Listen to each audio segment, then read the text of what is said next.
Hi everyone. In this video, I'm going to be walking through Cisco Packet Tracer 10.3.1.1.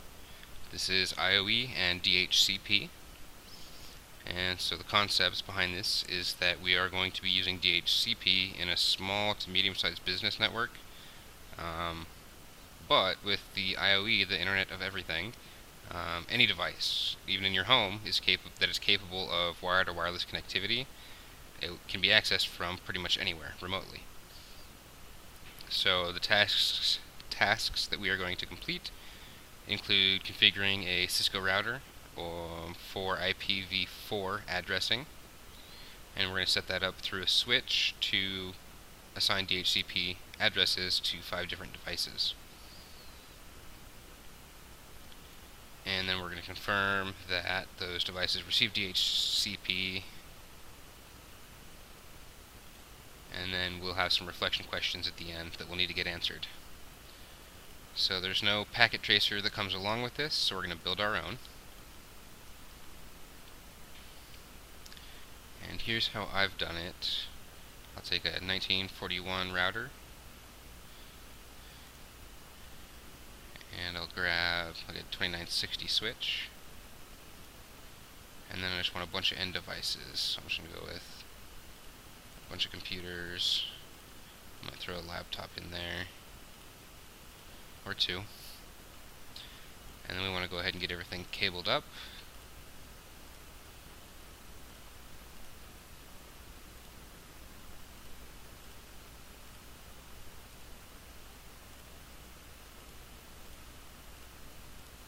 Slow and kind of repetitive, but this packet tracer doesn't take that long, fortunately.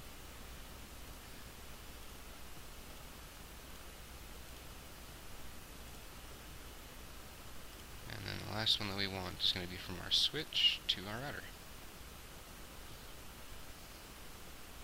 Let's go to 0, 1 so they match. Alright. So to begin, we're going to set up our router for DHCP.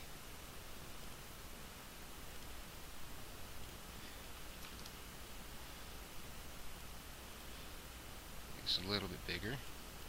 There we go. So when I come into the global configuration mode, the first thing I'm actually going to do is go ahead and rename this to R1.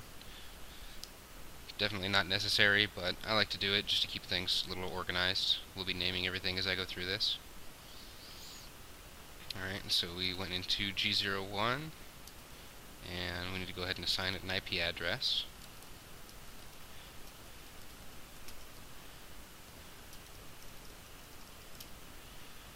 And again, you can do this with a different network, different subnet. You can do this with IPv6, however you'd like to do it.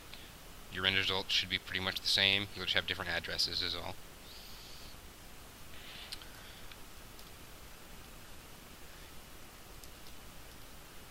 So I chose the 192.168.0.0 network with Cedar 24. This basically just represents, your home network most likely uses a 192.168/24 notation network. A lot of small businesses do the same thing. They can hold up to 250 plus devices. Your home probably doesn't have that many. Most small businesses don't have that many. So really, if you're in the IT field and you're troubleshooting, working where you go to multiple businesses or multiple locations to help set up networks or troubleshoot networks, you're probably going to see this a lot. Alright, so from there we have our IP address set. We want to go ahead and set up our DHCP now. And again, this isn't really a necessary part of this, but I'm going to go ahead and do it.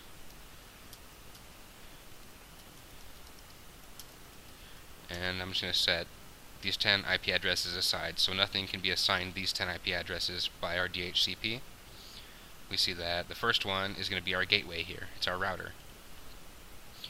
The other 9 can be in reserve for servers or printers or maybe mobile devices.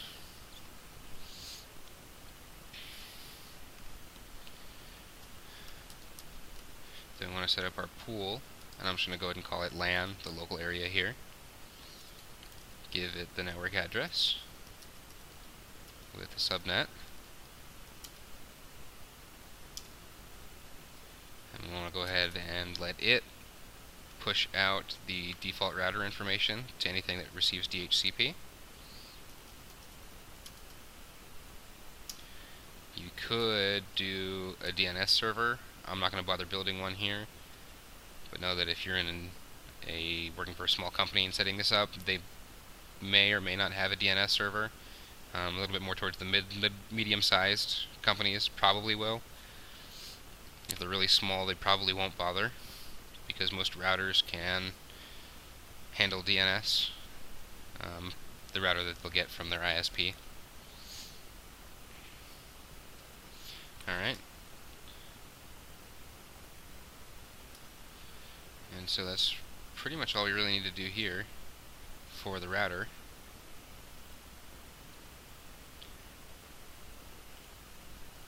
So let's go take a look. We have green lights showing connectivity. Try to make this look a little bit neater here. So let's come into our PCs and see if they can acquire DHCP, and they can. And so we see our first PC gets 0.11 because 1 through 10 are not in the address pool. So it received the first available IP address in our address pool. It got the correct subnet and was assigned a default gateway, all by DHCP. So everything looks good there. I'm just going to come and rename it again for organization. Seems like everything's off by 1 because it started with 0 for me, but that's okay. And your results should be the same for all 5 devices. So I'm just going to run through and get it all set up here.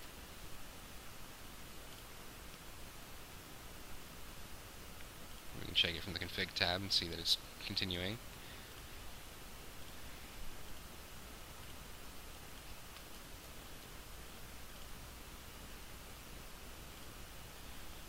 Alright, so far so good. And our last laptop here. Tell it to receive DHCP. And looks like we have success there too. So that's really all that you need to accomplish in this packet tracer as far as configurations go. And then note that you get DHCP to each device. Now that we're through with that, we're going to go ahead and look at some of the reflection questions. Starting with, why would a user want to use a Cisco 1941 router to configure DHCP on a home network? Why wouldn't a smaller ISR be good enough to use as a DHCP server? The 1941 is, as we just saw, it's really easy to set up. The cost is fairly low.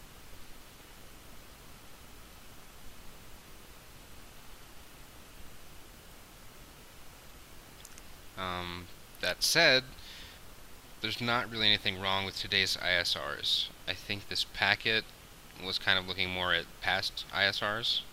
It's the integrated services routers. Let's just take a quick look. I have a couple of them pulled up here.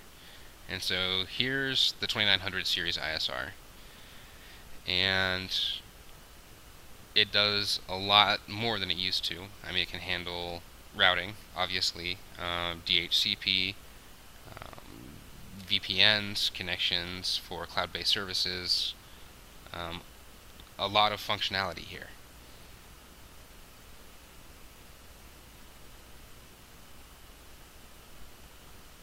And these are some of the specs for just the 2900 series. The newer series, the 4000 series, is even more robust than this. You can get a wireless access point built in with this. I think 2900 says about 75 megabytes. The 4000 series, up to 10 times that.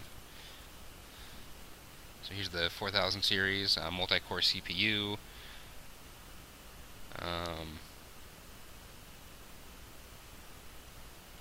There's a lot of features, and so it's kind of a trick question here. A smaller ISR probably would be good enough at this point because ISR has improved so much lately. In some cases, an ISR might be overkill. If it's a really small business or a really small network, they might not need everything that an ISR would give them. So in that case, a 1941 router would be a little bit better. So long story short, the ISR at this point would be overkill. Alright, question 2. How do you think small or medium-sized businesses are able to use DHCP IP address allocation in the Internet of Everything and IPv6 network world? Brainstorm and record 5 possible answers.